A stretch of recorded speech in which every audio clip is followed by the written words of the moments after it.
G'day, hello, sawadee ka, bokel tov, and welcome back to Spectator Australia TV and CounterCulture, where we cancel culture, send sacred cows to the slaughterhouse, and do our very, very best to commit every thought crime in the book.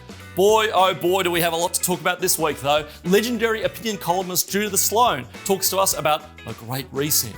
The IPA's own Dr. Bella de Brera explains how woke nihilism is clearing out our museums. Sydney-sider Fred Paul shares his observations about how Chairman Dan has destroyed Melbourne's drinking scene, an issue very, very close to my heart, let me tell you. And in our regular segments, Rowan Dean tells us what he really thinks about the Christian Porter fiasco, and Sarah Dudley talks us through her sensational front cover of this weekend's magazine. So get comfortable, grab a beer, and let's have some fun.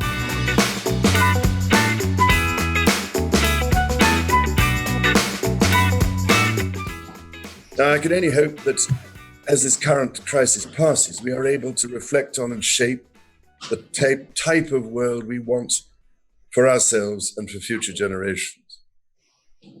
The 75 years after the Second World War saw unprecedented growth, rising longevity, and poverty reductions. But all this put an overwhelming strain on our environment. The good news is that we have many of the solutions to hand. Oh yes, they've got solutions all right. And as our next guest writes this week, we should all be afraid, very afraid. It's called The Great Reset, and frankly, this is one of the few shows that'll even dare to talk about it. Because if you bring it up in polite conversation, you often get written off as some sort of lunatic. People think you're a nut. Check out the lefty interwebs and you'll find articles galore saying that the talk of the Great Reset is some sort of wild conspiracy, that it's not really a thing, that we should all just shut up and forget about it. But it is a real thing. The World Economic Forum has a whole website dedicated to it. And as you just saw, the future King of England has gotten behind it. And so have world leaders, senior bureaucrats, business leaders, media barons, celebrities, and all the other clueless hypocrites who hoon over to Davos every year in their private jets to bemoan the evils of rampant capitalism from a plush ski resort. Look, to be fair, there are some genuinely wacky theories about the Great Reset. Sometimes you hear the notion or the idea that the coronavirus was somehow deliberately started by the Davos Brigade so as to bring about some sort of new world order. That's obviously false. We can't say that they deliberately started the coronavirus. In reality, the Great Reset is more of a marketing gimmick, and a really bad one at that. It's just another catchy name for the same kind of idiotic thought bubbles that the World Economic Forum, that great talkfest in Davos, has been churning out for the better part of 50 years. But just because it's stupid doesn't mean we shouldn't take it seriously. As the brilliant Judith Sloan writes in her piece in this weekend's edition of the Spectator Australia, the gobbledygook wrapped up in the Great Reset branding could have serious implications for us all. So let's hear more about what the Great Reset is and how it is being embraced by communist China. Well, joining me now to talk about the Great Reset and what it means for us all is superstar columnist Judith Sloan. Judith, welcome, and thank you so much for coming and joining us on CounterCulture. It's a pleasure, Gideon, anytime. To people who haven't followed along or have just heard about it in general terms, what are the sort of top 3 or top 5 things that are being proposed here? What are the greatest hits of this thing that we should be especially concerned about? Well, a lot of it is gobbledygook, which of course is a worry because it might be gobbledygook, but no doubt they do have specific measures in mind. So there's a lot of talk about climate change, of course. Yeah. Inequality, that's another favourite. I love the inequality, when people like, Bill Gates and these other gazillionaires go on about inequality. From the plush ski resorts in Davos, I might add as well, having flown on their private jets. Or sometimes they have to use the private jet into Zurich and then helicopter up to Davos. It's so difficult. It's hard life. So there's the other sort of gobbledygook about the fourth industrial revolution. I could look that all up. That's all about AI and 3D printing and other things that I didn't fully understand. But yes, it's a stakeholder economy. That's another good one. They love that. And in its more extreme version, I'm not sure that World Economic Forum would claim ownership of this, is the idea that in the end, and when I say in the end, by 2030, no one will own anything And, it'll be wonderful because we'll be able to just access all the products and services we need because no one will own anything. Now, that does sort of raise the issue of who is owning the things. But, so, I guess my big point was that this is not some imagined conspiracy. They say you won't own anything and everything will be delivered by drone, which is fantastic. But who owns the drone? Who owns the means of production to actually manufacture things being delivered by drone? Presumably the people at Davos. Well, I guess so. Because see, the people at Davos, they care. And I thought, I had a great quote, I thought, in my piece, which was that they'd done some consulting, which was very nice because it's about creating a set of dimensions to build a new social contract that honours the dignity of every human being.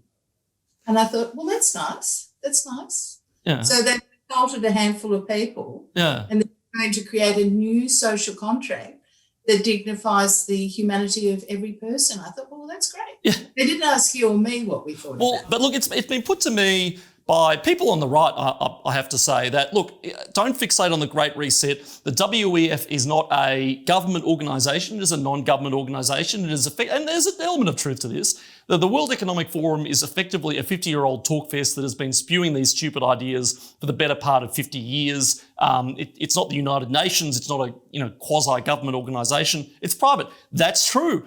But there are a lot of very, very senior people in government and the media and the corporate world and high culture who do go to it and are very influential. So how worried should we be about this? Well, the thing is, in the end, a lot of this is driven by the power of ideas. And that's why it's important that organisations like the IPA exist. That are influential.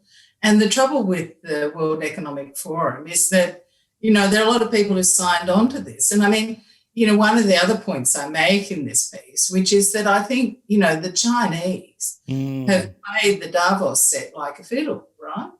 So they've been coming to Davos for a long time. They make these absolutely impenetrable, meaningless speeches and everyone nods away. But really, this has been their strategy, the long game strategy, which is this, that the West, they have to play by the rules. They have to play by the world trading rules. Yep. They have to constrain themselves because of the challenge of climate change. But China is a developing country. That's different, we want the West to play by the rules. Of course they do. And climate change is, we'll get on to climate change. But in the meantime, the West has to do these things. Now, this has played into their hands in terms of promoting their geopolitical dominance and their economic prosperity, really. So, but here's the trouble, that a lot of the plutocrats who go to Davos are very linked in to China. Yep. So they're not going to criticise China. Do you detect a feeling of not just making money off China and being opportunistic off China, as we know many of them do, corporate America and the corporate world for one thing, but actually people who are starting to be swayed by the Chinese modus operandi? Oh, I think so. I think their view is, well, democracy, it's sort of so clunky and slow, and it involves people who aren't, taking interest and the like. In some ways I have a degree of admiration for Bill Gates, but, for him to be sitting in his, 3 square mile mansion and telling the world that we have to redesign everything because we need to get to net zero emissions by 2050 just sort of strikes me as being, hypocritical and really to be ignored. And then, it's not just that he's got his private jets, but, one of his business interests is actually the sort of servicing of these private jets with landing spots and the like. But that's okay because, he pays for offsets, Gideon. Oh, yeah. And he's investing in lower emissions aviation fuel. So it's kind of okay. Napoleon used to say, never interrupt your enemy when they're making a mistake. The Chinese have got us deindustrializing and are basically egging us on while they build, 50 new coal power plants as we speak right now, at least? Oh, yes. I mean, I think I am now actually at the point where I have a degree of admiration for the political skills of the Chinese. Yeah. I mean, I think they've played the long game, right? There are, dare I use the term, a lot of useful idiots out there in the West who certainly support China or at a minimum don't criticise. And of course, we saw that with our vice chancellors. I heard of forums where Chinese Australian leadership dialogues and the like, where the vice chancellors actually criticised the policies of the Australian government, and none bowed so low as those vice chancellors. So I think, having such a large number of Chinese students in Australian higher education has also played into this. There is a safety mechanism here, and that is, all right, these people have plans for Green New Deals and so on and so forth, but at the end of the day, they're not elected representative, our politicians are. Theoretically, our democracy and our democratic process should be a safety valve against this lunacy. But we've seen over the last 10 years, 20 years, Australians keep voting against climate action. We keep getting renewable energy targets and climate action anyway. Australians vote for cultural conservatism, for lack of a better word, because we get crazy curricula and black armband history and so on anyway. To what extent will this seep through our unelected bureaucratic sort of mechanisms without us having a say over it? Well, I think that's a really important point. It's not just the bureaucrats, of course, it's the sort of useful idiots in the ministers' offices, who I think completely misinterpret what the will is of the sort of, median voter in many ways. So it's kind of a depressing time. Yes, so you'd hope that democracy is the ultimate disciplinary means whereby we get sensible centrist policies. But, COVID has made me kind of rethink a lot of that. I mean, you think over in West Australia, which I actually also wrote about those insane Liberals over there.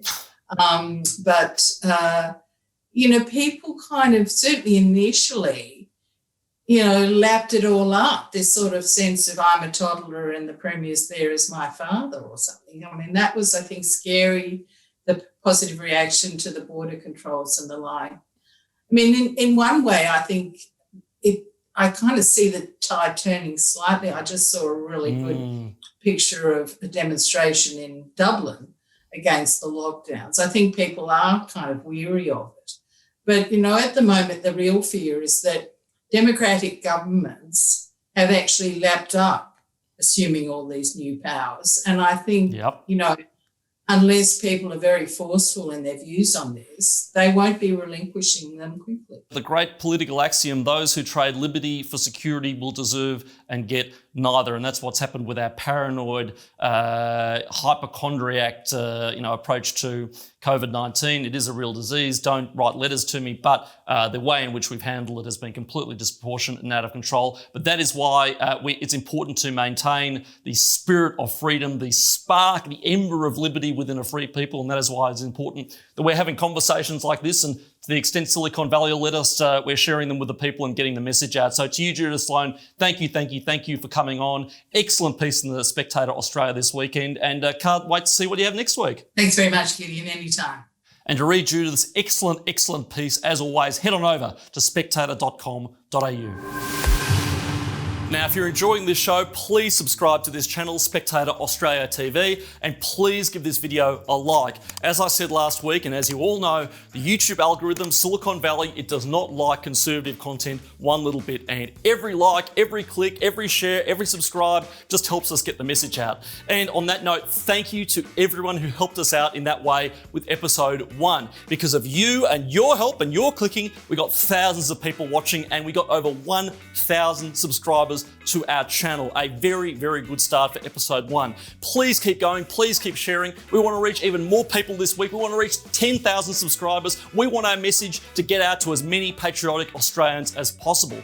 And also, thank you for leaving a comment and letting us know what you thought of episode 1. We have just loved hearing what our Spectator Australia community has to say. In fact, let's take a look at what you thought of last week's episode. Oliver writes, I hope this show explodes and becomes mainstream. It needs to. Gideon is the perfect poster child for conservatism and common sense. Well, look, thank you so much, Oliver. That is a very tough but very fair and reasonable comment. I'll take that. Very astute of you. We love hearing, wild debate here, and we love hearing different perspectives. But wait until you see me at the pub on a Friday night before you make any judgments when it comes to me and common sense, let me tell you. Mr. Dogsletter writes, now I can watch Spectator Australia TV at work in the lunchroom while the rest watch communist propaganda. Sorry, I mean ABC News. Well, mate, that's great to hear. Great, we've given you another option in terms of your lunchtime viewing. But I gotta say, they show ABC News in the lunchroom? Really? I mean, that's just cruel and unusual punishment. If I were you, I'd walk straight down to the Fair Work Commission or file an OH&S report, because that is very, very cruel and poor workplace conduct. And finally, Bruce writes, my favourite comment, I feel like I've just had a refreshing spa bath in the salts of common sense and wisdom. Well, thank you, Bruce. That is exactly what we offer here on CounterCulture and Spectator Australia TV. We aim to be an oasis of calm in a crazy world. Watch until the end of the program and just feel that lefty-induced stress melt away. Common sense in, wokeness out. Freedom in, socialism out. Open debate in, cancel culture out. Everybody relaxed? Good. Now light that scented candle, make yourself comfortable, and enjoy your next spa treatment with the Zen master of zealous commentary, our editor-in-chief, Rowan D. Rowan, welcome to the Spectator Australia TV Day Spa. How are you? I'm enjoying the comfort. I'm wallowing in the luxuriousness of your tender mercies. Thank you, Gideon. As always. Now, you have written a cracker of an editorial this week, and you did not mince words. It's about the recent business this week with the Christian Porter fiasco.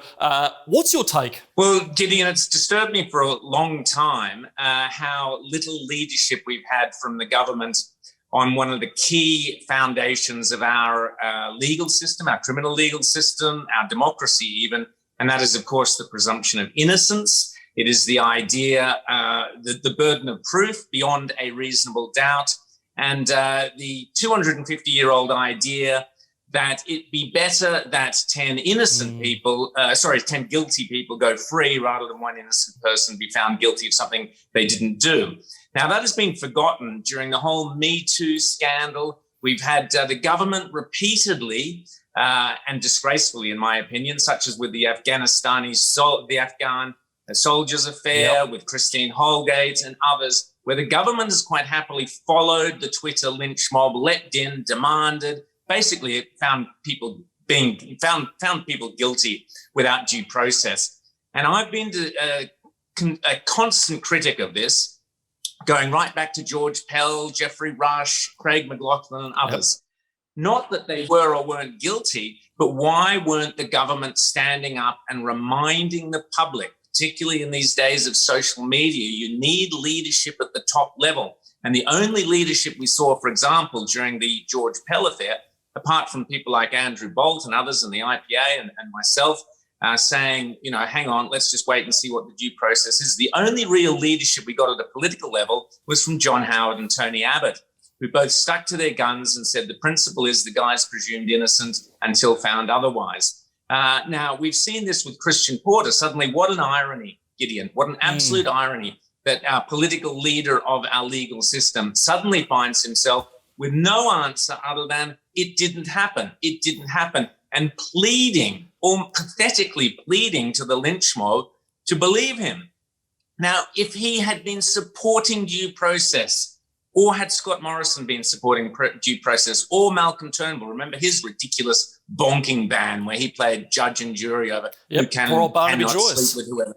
Where was the leadership? And now what an irony that the top legal officer finds himself in exactly the point where literally the howling mob were in front of him, all those journalists salivating about the details. Did you sleep with her? Did you do this? Did you go to the cafe with her? What did you do?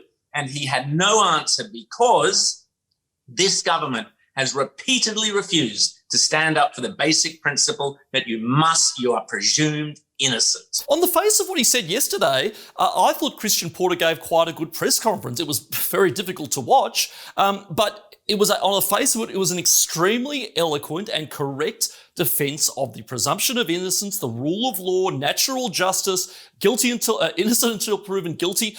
Where was that Attorney General for the past few years? Exactly. And how many men or even women sitting watching that who lost their job because of something like, because somebody said, we think he might have once upon a time, put his hand on someone's knee or whatever it is. There must have been so many men and even women sitting there going, well, I never got that presumption of innocence. ScoMo will fold on this. I'm pretty sure that eventually ScoMo will just, relent and declare or call the independent inquiry that the Trots are agitating for, because it does it every time. He did it with net zero. He's done it with a whole swag of other things. I think that we will see some sort of Star Chamber-like trial of Christian Porter before this saga reaches its ugly conclusion. Anyway, moving on, what else do you have for us in this weekend's edition? It's a terrific edition. There are so many great articles. I'm astonished how good it is. It's fantastic. Ramesh Thakur's in there, Judith Sloan, James Dellingpole, a great piece. Many, many others. It's a really great read. Excellent. Well, looking forward to cracking it out over the weekend and having a good read. But in the meantime, Rowan, thanks again and see you next week. Thanks, Gideon. See you, mate. And remember, if you want to read more from our outstanding stable of Spectator Australia talent, just head to spectator.com.au to read more. And if you like what you see there, and we absolutely know you will, we have a special offer that we're still running to celebrate the launch of Spectator Australia TV. Sign up for a limited time and you can enjoy all of our content for 3 months absolutely free. That's 3 free months of the weekly Spectator Australia magazine, all the articles in our online section flat white, and great international authors like Douglas Murray, Brendan O'Neill, James Dillingpole, and many, many more. All of that free, absolutely free for 3 months. You would be crazy to miss this deal. To take it up, just head to spectator.com.au/TV launch. Well, this week, the new Federal Education Minister, Alan Tudge, made his first major speech about Australia's higher education sector. Now, look, I quite like Alan Tudge, I must say. He's a good bloke, and I think he'll make a really good minister. But it was disappointing that he didn't say a word in his big debut speech about free speech or cancel culture on campus, real problems that are getting worse and worse and worse. In fact, they're reaching fever pitch. Instead, Alan Tudge talked about, in his big speech to the higher education sector, about the government's plan to commercialise university research. That's something we've been hearing about for a long time, the commercialisation of university research. But what research, you might ask? Well, look, let's take a look at what Australia's most brilliant minds are diving into with our tax dollars. Here are just a few of the projects that have gotten grant funding from the federal government in the last few years. Reproductive health and Lao socialism, a sonic approach to anti-colonialism in interwar India, sexing scholasticism, gender in medieval thought. I'm actually genuinely curious about that one, I have to be honest. And finally, reconceiving the queer public sphere, an interdisciplinary analysis of same-sex couple domesticity. Geez, that's a mouthful.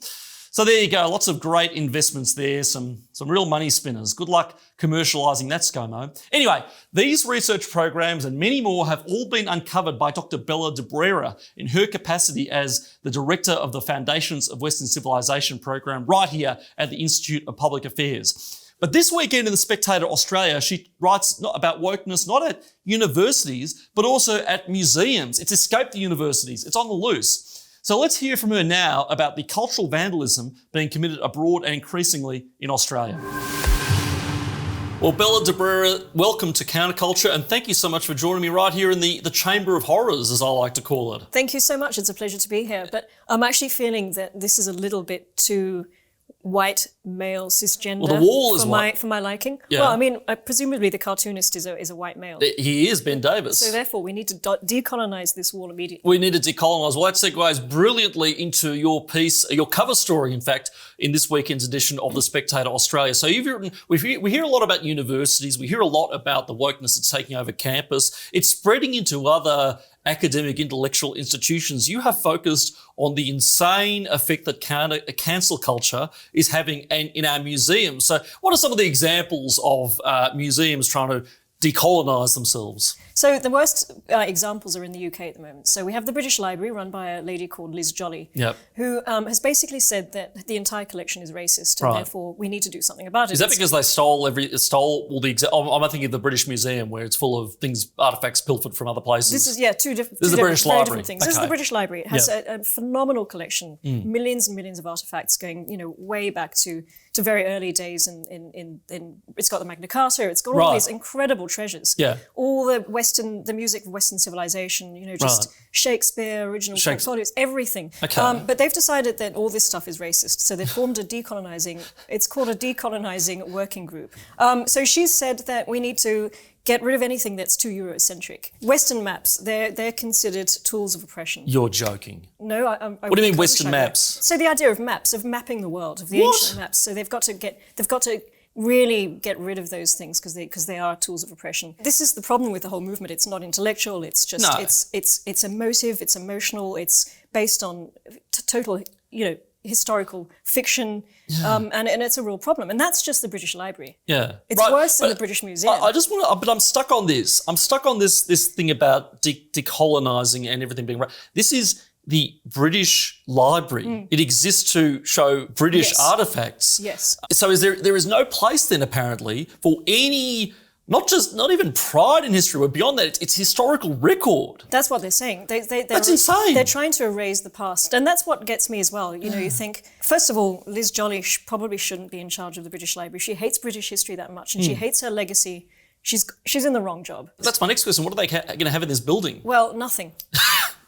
They might not even have the building if they carry through to its logical conclusion. And they do conclude that this building is too much of a reminder of imperialism. Then the building has to come down as well. So a big glittering museum full to the brim of all these treasures of British history is racist. Yes. But a pile of rubble that'll liberate us all. Yes, we'll have, that's right. So but you said this isn't intellectualism. This is nihilism. This is nihilism. Quite literally. It is nihilism. Yeah, and this is the problem with the whole decolonisation, because it's a revolution that started that has no discernible end. Yeah. And if you take it, as I said, through its logical conclusion, you get rid of the contents, and then you get rid of the building, so that is completely wiping out any connection with our past and our heritage, which is just so dangerous and has so many terrible connotations. And all we'll have is universities that preach critical race theory. Well, yes, because obviously decolonising the universities has been going on for years. Yeah. Decolonising through curriculum, but that's another discussion altogether. Tell us about the bloke you were telling me about before, who's like the Robin Hood of artifacts. He's called the Robin Hood of restitution. Yeah.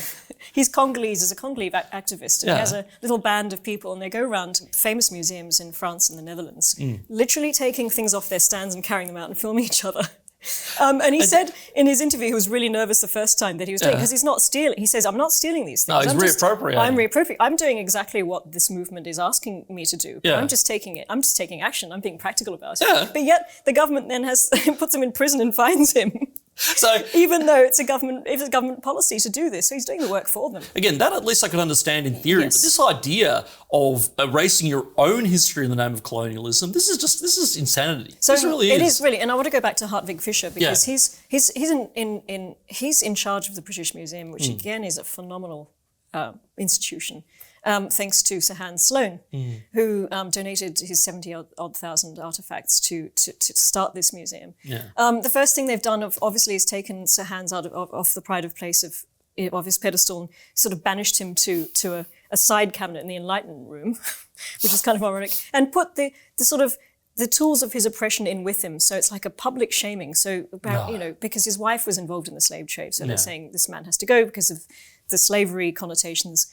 So it's this kind of strange thing that they have, which is giving life to these inanimate objects. So let's punish the bust of Sir Hans Sloane. Let's humiliate him. And that's the other thing that gets me about these people, is the arrogance and the pride of our generation of these elites who believed that because someone was flawed, and maybe Sir Hans Sloane wasn't a great character, maybe not. But history is full of great characters who did flawed characters who did amazing things. Yeah. So how is this creeping into Australian museums, our artefacts, our symbols, the pride in our country? Well, it is creeping in, and as you say, it's a bad fashion, and it's already catching on here. Yeah. So last year there was a meeting of the International Committee of Museums, and they that's the problem. They all go off to these stupid Kyoto. conferences. Yes.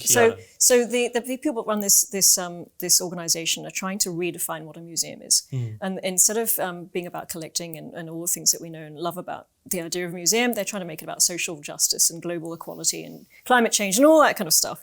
People pushed back. The good news is most of the people at the conference pushed back. Most of the museum representatives said, no, this is not right. Apart from the Australian delegates. You're joking. No, I'm not. Who said, no, this is a great idea and this is how we should be redefining Who are these our people? museum. They are people who run museums in this country. That is shameful. And who appoints these people? Presumably the government. Probably the government. Well, I'd love to see which ones were appointed by the Morrison government, it'd be very because interesting. what are some of the problematic exhibits in Australian museums that they're jumping up and down about? So the National Library in Canberra has already written into it. It's quite clever because it's not very overt. Yeah. But they've written into their collection policy that henceforward we will not collect any books that are not Australian. So it's a very subtle way of doing it. They're basically saying no more books that are written by foreigners. Right. So this is their racism? This is their approach to decolonisation. So they're decolonising the collection by saying no more non-Australian authors, which is basically more indigenous. Oh. So wait. So if I wrote a book that was worthy of being in the National Library, would I be deemed non-Australian? No, I think you'd be fine. But it's a way of really shutting off European and other works, okay. and really limiting the collection. So that's something that we need to be worried about. You've absolutely floored me with that example. In the name of decolonisation and anti-racism, they are banning foreign books from our libraries. That is the most perfectly, exquisitely hypocritical thing I've heard from the left in quite some time. And that is really saying something. Anyway, Bella, thank you so much for coming on. Great piece in The Spectator Australia. And as always, we look forward to seeing what comes next. We'll see. Thank you very much. Well, they say don't judge a book by its cover, but we are more than happy for you to judge The Spectator Australia on our brilliant, provocative, hard-hitting, lefty rage-inducing cover art. So joining me, as always, is our wonderful covers editor, the lovely Sarah Dudley. Sarah, how are you? I'm very well, Gideon, thank you. That's good. Now, another smash hit of a cover. I just love this one. We've just heard from Bella Debrera on the cover story of the edition on cancel culture and what it's doing to our museums and our heritage. So talk me through the artistic rendering of that on the front cover of the magazine. This week's cover is Van Gogh's painting of sunflowers, but not the gorgeous yellow blooms that you know. Rather, they're half dead, heads drooping and wilted, dead leaves littering the table. In the foreground is a hand holding a bottle of decolonising spray, which promises to kill 99% of all known slavers, eliminate imperialists, and even block white privilege. The headline is Cultural Cleansing, which is the aim of the decolonising movement, which is, of course, what Bella's excellent article is all about. And our very own Vincent van Gogh, Ben Davis, equally as talented, I might say, did the illustration, and he's even got 2 ears. Well, what I love about it is the cleaning product. I think this is such a perfect metaphor for what is happening. It's the cleansing, it's the whitewashing, it is the quick fix, and it's the, if you know a disinfectant, it removes everything. It wipes the slate completely clean. So if we do that to our culture and our heritage, what kind of a world will we be left with here? Well, you're right, Gideon. The painting represents Western civilization. The cleaner represents the decolonizer trying to clean up the past. But as you can see in the cover, you can't clean up the past without actually killing it. Like in the painting, the flowers can't survive the process. So I think that is the metaphor. You're not using a match or somebody lighting something on fire or something being destroyed. It's a cleaning product like you'd see in an advertisement. And I think that hits at the corporatist element here? Why are big business always getting on board with this kind of stuff? What do they have to gain from it all? Well, Gideon, I guess it's just a case of jumping on the bandwagon, the virtue signalling bandwagon. After all, I suppose a lot of corporations have got stuff that they'd rather not have the public thinking about, and it's just far easier to virtue signal. That's right. Well, in the meantime, Sarah, to you, thank you so much for coming on. As always, a great front cover, and as always, looking forward to next week. Thanks, Gideon. Thanks, I'd just like to point out that absolutely no paintings were damaged while creating this cover. Not yet. Keep your Van Gogh collection away from the woke mobs. Anyway, thanks, Sarah. Talk soon. Brilliant. Thanks, Gideon. And now let's see what else is going on in the Spectator Australia universe. Mark Lawson unpicks the disastrous submarine program bequeathed to us by Malcolm Turnbull. Kerry Wakefield slams the persecution of political conservatives in the United States. And make no mistake, we are talking about persecution based on political beliefs in the United States at the moment. It is very shocking and very serious. Over at Flat White, our fabulous online section, the IPA's own Kian Hussey talks about the divide between bureaucrats and ordinary people in Chairman Dan's Victoria. Even though we've got the vaccine and the pandemic is theoretically ending, the divide between the elites and ordinary people in Victoria is just getting worse. And speaking of dangerous state leaders, Amber Athey takes aim at failed New York Governor Andrew Cuomo in our world section. Just head on over to spectator.com.au to have a read, and of course sign up for 3 free months of all the Spectator Australians' brilliant, provocative, hard-hitting, anti-woke, anti-politically correct content. And while you're there, be sure to sign up for the Morning Double Shot, a daily email curated by our resident news hound, Terry Barnes. Morning Double Shot arrives at 7 a.m. each and every morning, chock full of must-know news, no-holds-barred views, and the very best of what Spectator authors are saying about the issues that matter to you and matter to the country. Believe me, it's better than any newspaper subscription out there. It's the news that really matters. So check it out, sign up, and be informed. Well, Niccolo Machiavelli once wrote that it's better to be feared than loved. As Fred Paul writes in the Spectator Australia this weekend, Dan Andrews here in Victoria has inexplicably managed to achieve both. I don't understand it, I never have, but nevertheless, he has. So let's hear from Fred about his thoughts on the topsy-turvy cuckoo clock that is the state of Victoria under Chairman Dan.